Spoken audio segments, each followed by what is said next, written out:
For parliamentary democracy to function, you have to have an effective opposition there asking pertinent questions and posing a direct electoral threat. It's a kind of competition, if you like, in politics. And I look at this Labour Party and I have to say, I always thought that Jeremy Corbyn would be a catastrophic leader, far, far to the left of the average Labour voter. They got themselves into a terrible mess over Brexit, a policy that actually couldn't be explained in a single sentence. And they find themselves with their worst election results since 1935. And what I'm going to ask this morning is, can anyone save the Labour Party? And by that I mean, can any of the current runners and riders and others that may emerge in the next few days, can any of them get Labour into a position where it's a serious challenger at the next general election, which is likely to be in 2024, which is a strange thought, isn't it? We've had 3 general elections and a referendum in the space of the last 5 years. We're going to be heading into relative parliamentary stability. So to talk about Labour and whether it can be saved is somebody, much of whose life, I think, has been given to the Labour Party, much of it, of course, working very much hand in glove successfully with Tony Blair as his Director of Communications. Good morning and Happy New Year, Alastair Campbell. Well, thank you, Nigel. I want to know what this 0.1% is that Brexit might not happen. Well, I'll tell you what it is, and this will make you laugh, because under Article 50 of the treaty, the final vote on this isn't in Westminster. Oh, right, it's got to be in the... It's got to be in the European Parliament. And I've been looking at the timetabling. They're sick to death of us. They've had it. And I think, because Guy Verhofstadt before Christmas said we might vote against. Now, look, in reality, I think the European Parliament, the European institutions, I think they've accepted that we're leaving. There'll be a hell of a tussle to come in terms of trade deals and regulatory alignment and all of that. Yeah. But so that is the sort of 0.1%. Okay. Alistair, you, I remember you were talking to Ian Dale back at the time of the European elections in May of last year, when you confessed that you'd not voted for the party that you've supported for, I think, the whole of your adult life. You'd voted Liberal Democrat in those elections, and you got booted out of the Labour Party. How did you vote in the general election a few weeks ago? I voted Labour. You voted Labour? I spent the campaign, as you know, going around the place urging people to vote tactically. Yep. Lib Dem where they could win, Labour where they could win. Didn't work. Johnson got his majority, but I voted Labour. Keir Starmer's my MP. But it's a very, very strange race. It's interesting, though, when you were reading out your introduction and you said, is there anyone that can save Labour? I tell you what popped into my mind, excuse me, was 1992, when John Major beat Neil Kinnock, and quite a surprise for a lot of people. And I can remember standing on College Green with Peter Jenkins, independent commentator, and he said, if Labour can't win in these circumstances, we have to face the possibility they might never win again. I'll never forget that. And then 5 years later, landslide. Yeah. Now, do I see the possibility of that out there at the moment? I think it's quite hard to see. But I tell you what I've sort of picked up going around the place since the election. I don't feel there's much love for Boris Johnson. I think there's a lot of concern about Boris Johnson with quite a big majority. The Labour Party, though, at the moment what we're seeing is a lot of positioning and a lot of analysis. I don't think we're seeing much in the way of the ideas and the policy narrative, because in the end, if this leadership election becomes a conversation with and for the party, and with and for particularly that element of the party that took it so far to the left, then I think there's a real danger. Possibly even a kind of existential danger.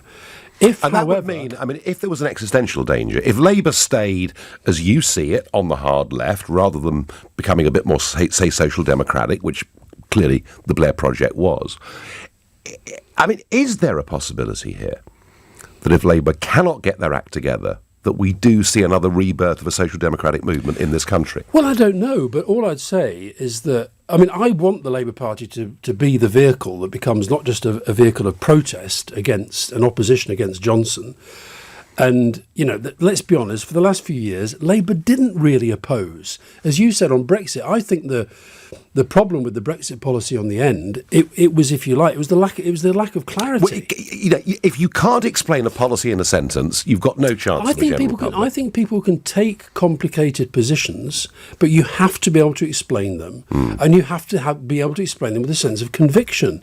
So I think on Brexit, the damage to Corbyn was the fact that he appeared pretty disinterested, frankly, and secondly, that he was trying to face both ways, and you can't do that. I think, though, so what happens now? So that takes us on, doesn't it? Right. Because we're all going to wake up on the 1st of February, and You're having a big party, I see. Absolutely. Parliament Square. You can invite me, but I won't be coming. Parliament Square, and I tell you what, it's not going to be very political. There'll be people from across the spectrum, there'll be business people, entertainers, there'll be music, there'll be singing. All we need is Sadiq Khan's office to give us permission to do it, but I don't see any reason why they shouldn't do that. We'll do it under the Leave Means Leave umbrella. And I'm going to be there celebrating. For me, it's a victory of the little people against the establishment. Oh, get off. Well, if you think about it, Alastair, just a few years ago, every MP, every trade union, every big business supported EU membership. This was considered to be a fringe thing. No, listen, I get it, but I think I'm not. Let's not revisit all the old arguments. I wasn't going to do that, but we're going to have a party. You're very welcome to come along. No, I could bring my bagpipes and drown you out. But you see, this will do. That'll be great fun. But in a sense, the conversation you and I are having now gets to the heart of where are the Labour Party going to be in 6 months or a year. Because on the 1st of February, when we wake up and we've left, sure, there's a transition period, I get all of that. Does the next Labour leader, and this is the key, it seems to me, accept that Brexit's happened or campaign for us to rejoin? I think the next Labour leader has to accept that it's happening, but also has to oppose. And I tell you one thing that I think went wrong if you track back to 2016. I think the force with which people like yourself and the Conservatives and large parts of the media did this kind of will of the people, and then I think the Labour Party kind of got swept along with that. And then when it actually wanted to get back to a more oppositionalist position, it found it a lot harder than it should have done. Now, in terms of where the Labour Party has to go now, I reiterate the point I made a minute ago. The conversation has to be with the public all the time. I actually think of all the things that are being said, and look, I don't have a vote because, as you say, I was kicked out. Booted out, yeah. Yeah. And I was glad to see, I think it's Sadiq Khan in the Sunday Times today saying that, the speed with which I was booted out compared with some of the anti-Semites who are still there. But anyway, says a lot about what's gone wrong. I'm afraid, it does. But I think that if those who are now campaigning speak simply to those who kept electing Jeremy Corbyn, then I think the Labour Party's in trouble. If, however, they emerge with the character and the personality and the energy and above all the ideas that speak to the changes happening in the world. And in a sense, look, I speak as we've argued about this a lot. I speak as somebody who I do think Brexit is a catastrophic error, but it's happening.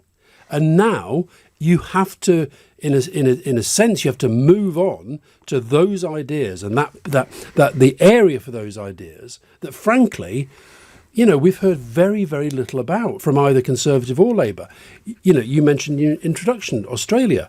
Is there really a plan on climate change coming from either of the main parties that the public can really relate to? Are there people there who've got the leadership skills to make people confront the decisions? Okay, so does Keir Starmer, Emily Thornberry, Jess Phillips, Clive Lewis, Lisa Nandy, or probably Rebecca Long-Bailey, which of those has the leadership skills to do this? I don't know, is the honest answer. In fact, one of the nice things about not being a member is that I can look at this maybe more dispassionately. I think that I've seen things I think some of the things that Lisa Nandy's been saying about the decline of towns, which I know is something else that you talked about. Very much so. I think she's saying some very interesting things about that. I think that Jess Phillips does have a real kind of sense of charisma and a personality, but that's not enough. It's then about the ideas.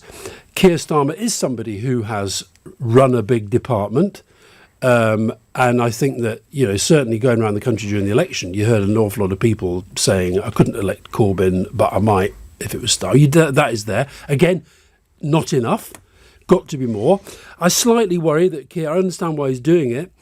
I don't know if you saw his campaign video yesterday. It's very much pitched left. Oh, yeah. Now, because that's the membership. That's the membership. The Ed Miliband let in for £3 a time. Right, and Ed Miliband, good example in terms of, it's very hard to pivot. Once you've set a course to get elected, then you've got to be careful you don't get trapped.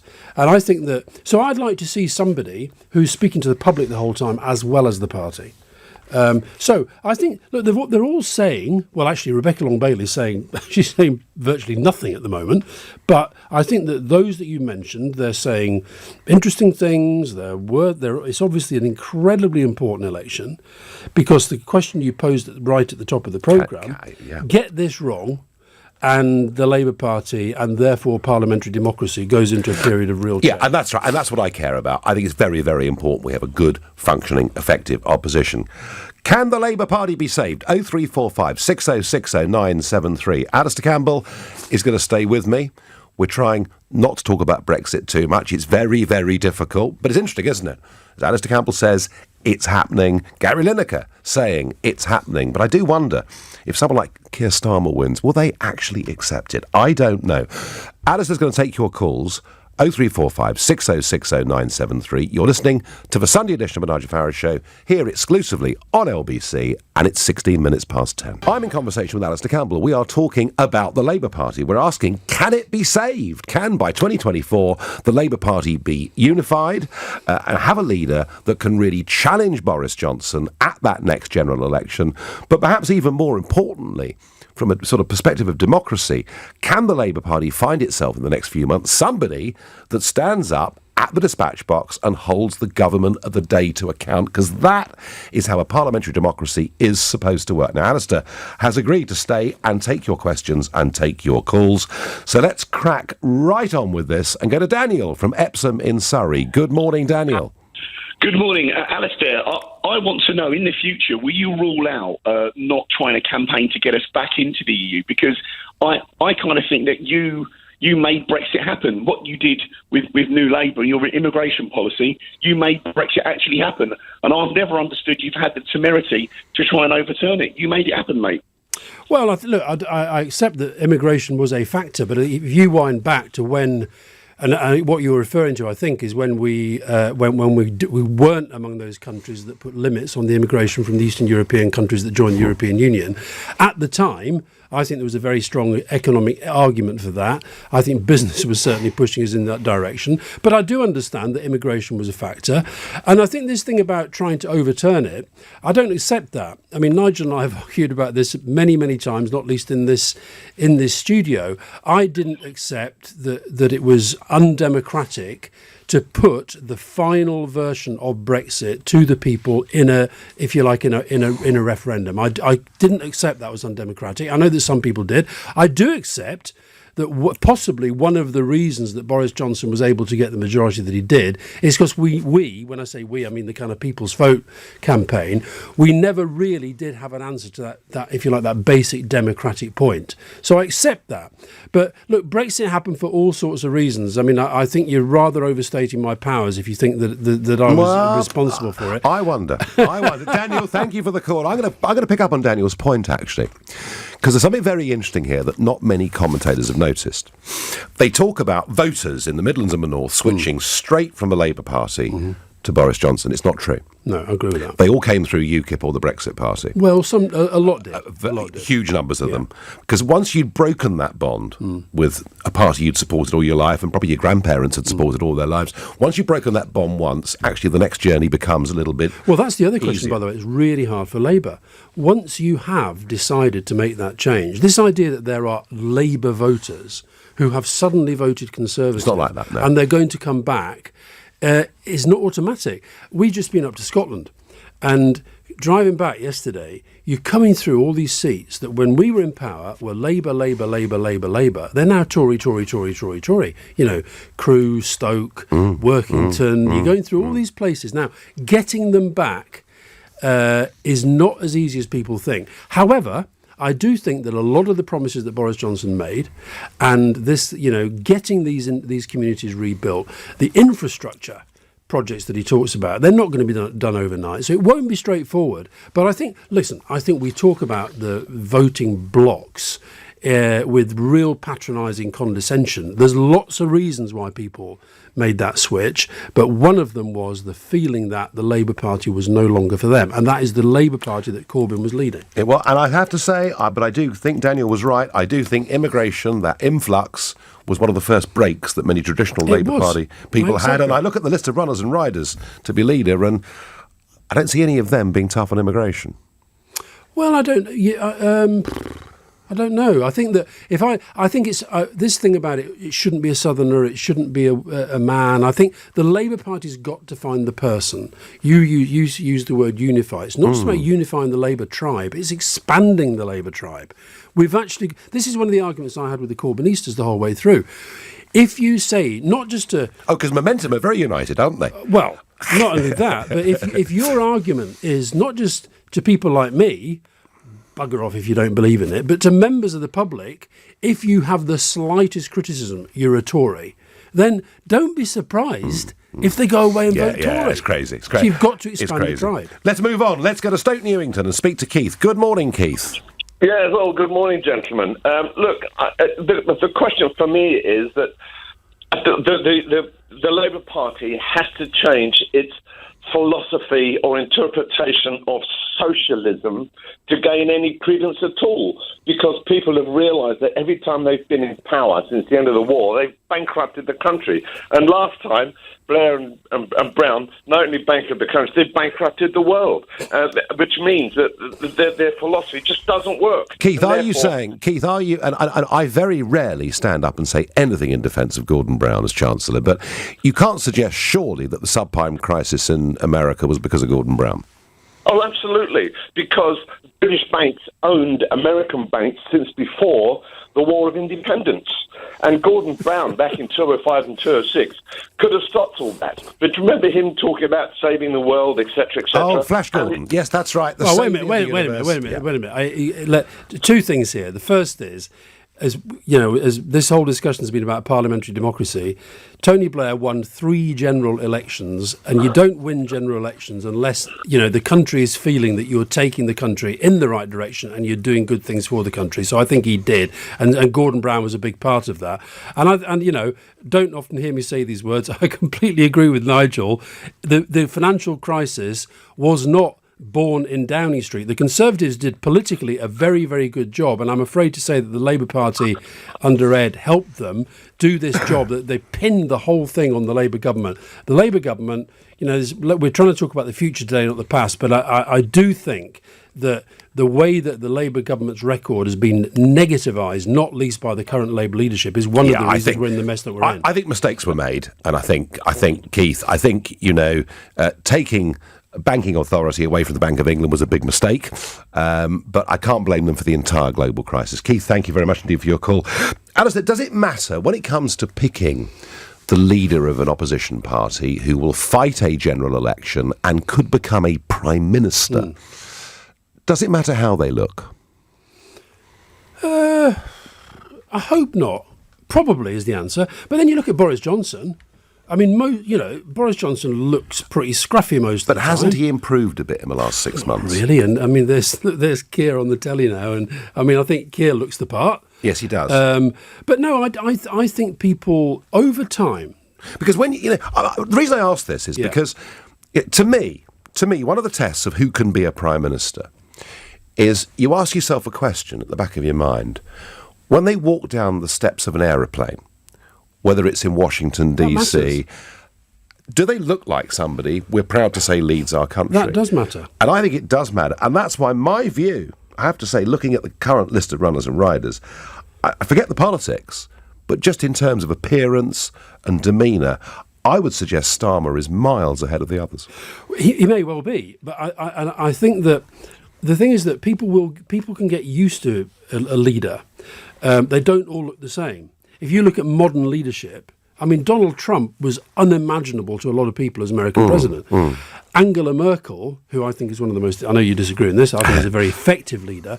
Well, she was for the first decade. But she does not look like a classic modern leader. So I don't think there's a kind of identikit that we should think about. But I think one of the problems with Jeremy Corbyn, sorry to keep going on about this, I said this at the time of the leadership election way back when, is that I feared the public were never going to accept that he was a possible Prime Minister. Yeah. And I don't think they did. And look was part of that.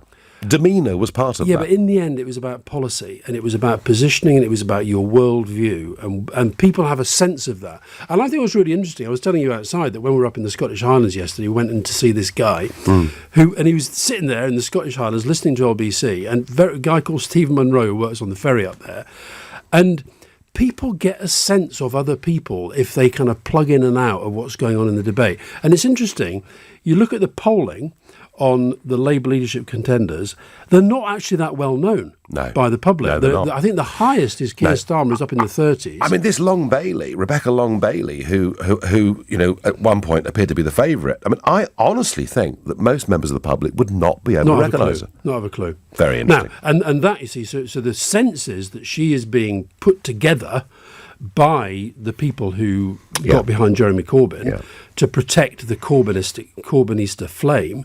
Well, we just lost, I say we, the Labour Party just lost badly. And if you don't face up to the reasons for defeat, and you don't try to understand why you've been defeated, then you've got no chance. You've got to learn lessons. No, and a great plug for LBC there from Alastair. And I have to say, over the last week, this is my first day back at work, and I've been laid up. I had an operation just after Christmas, so I've been laid up, feeling a bit sore. What are they doing to you? And I did a little bit of internal carving about, nothing too serious. Okay. And but feeling a bit sore. And I've got to tell you, actually, as a listener, thank goodness for LBC, because I listen to presenters as aren't they brilliant? I listen to others, they drive come on, me. The adverts. You have enough adverts on here without this. I mean it. This is real democracy in action. We've got time for one more call with Alastair Campbell, and it's James in Manchester. Good morning, James. Good morning, Nigel. Fantastic to have you back. I'm coming to your party. And good morning, Alastair. Hello. Pleasure to speak to you. I'll be very quick. Alastair, before the general election, you had a tremendous amount of coverage on TV and radio, including this programme. You advocated Remain, fabulous, nothing wrong with that. And you also advocated emphatically for a people's vote, which is technically a second referendum. In fact, on this programme alone, I can recall you saying on many occasions that a lot of people who voted Brexit had changed their minds and would now vote Remain.